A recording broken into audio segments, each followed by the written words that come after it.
जय श्रीमन नारायण। आज हम राजा अज की कथा को श्रवण करेंगे। इनका नाम अजना था, इनको अज राजा भी कहा जाता है। राजा अज अपने पूर्वजों के समान ही महान राजा थे।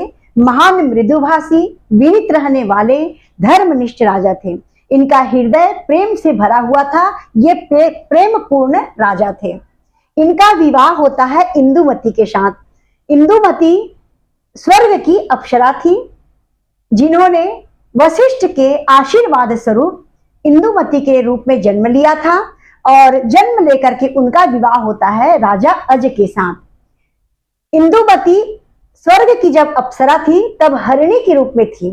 एक बार हरिणी अप्सरा घूमती हुई वशिष्ठ के आश्रम के पास पहुंच गई और वहां पर आश्रम के पास उनका हलचल होता है। उस हलचल में वशिष्ठ जी की आंखें खुल जाती हैं। वो ध्यान अवस्था में थे। उनका जो है ऋषिवर का ध्यान भंग हो गया और उनकी आंखें खुल जाती है। जब वो आंखें खोल करके देखते हैं तब उनको लगता है वशिष्ठ जी को कि शायद ये मेरा ध्यान जो है भंग करने आई है। उन्होंने क्रोध दृष्टि से देखा।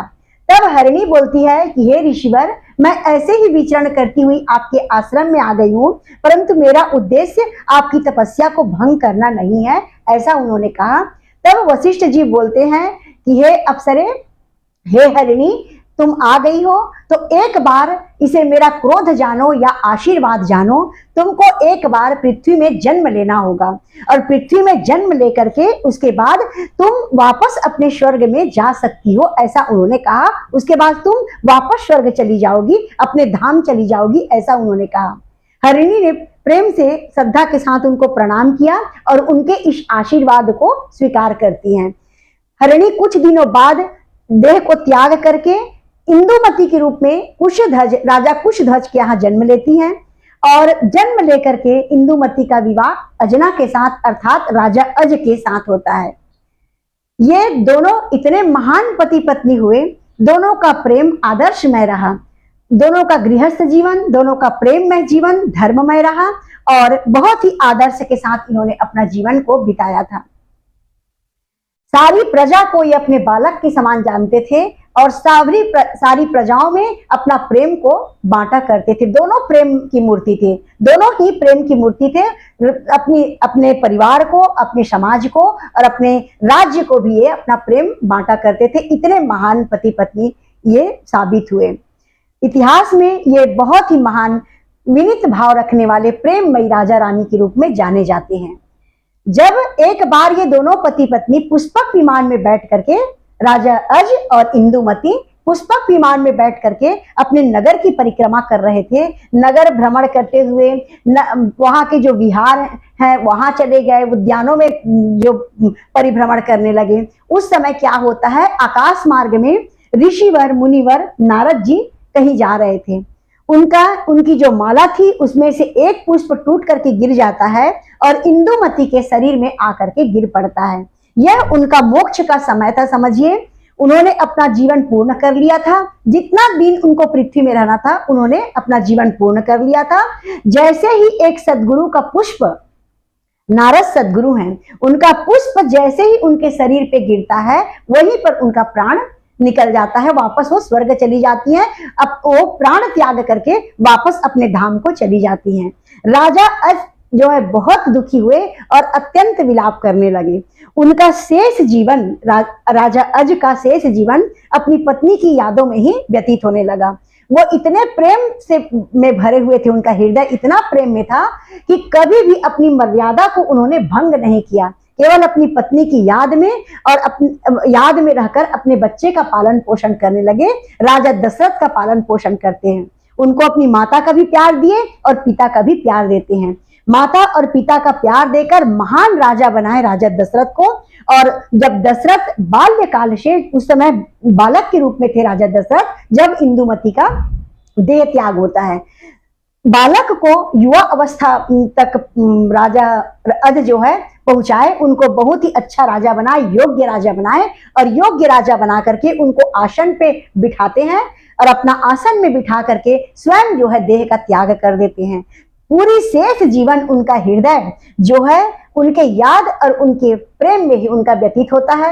आंखों में आंसू, जब देखो राजा अज को उनकी आंखों में आंसू भरा रहता है। यह है प्रेम।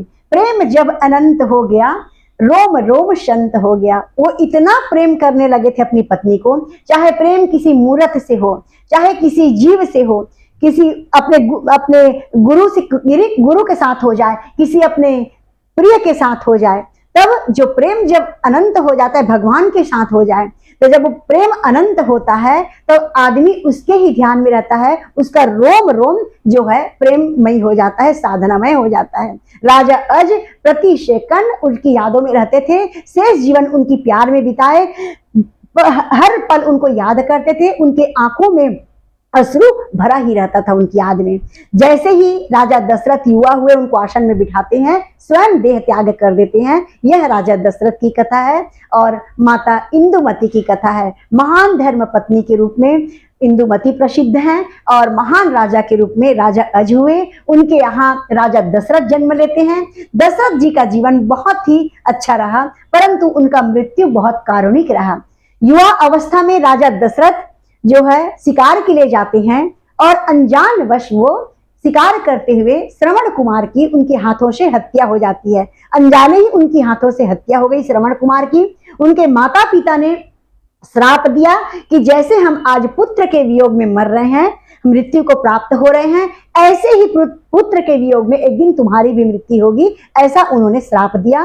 वही श्राप जो है राम को वनवास के समय जो है, जब राम को वनवास होता है, उस समय वही श्राप राजा दशरथ को लगी और वह भी पुत्र के वियोग में जो है कारुणिक मृत्यु को प्राप्त होते हैं। राम की याद में राम राम कहते हुए उनका हृदय गति रुक जाता है और वो उनका प्राण पखेरु उड़ गया, हृदय गति रुक गई, उनको मृत्यु प्राप्त हुई। यह बहुत ही मार्मिक एवं कारुणिक दृश्य था।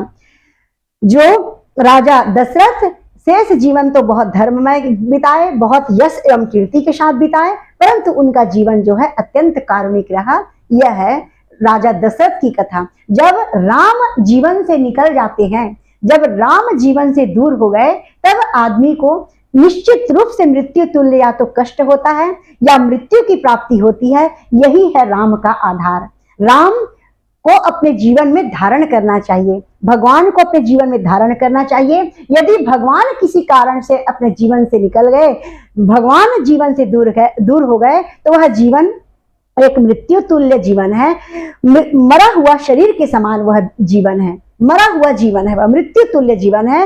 राजा दशरथ जो है राम कहते हुए प्राण को त्याग देते हैं, उनकी हृदय गति रुक जाती है। प्रेम से बोलिए जय श्रीमन नारायण।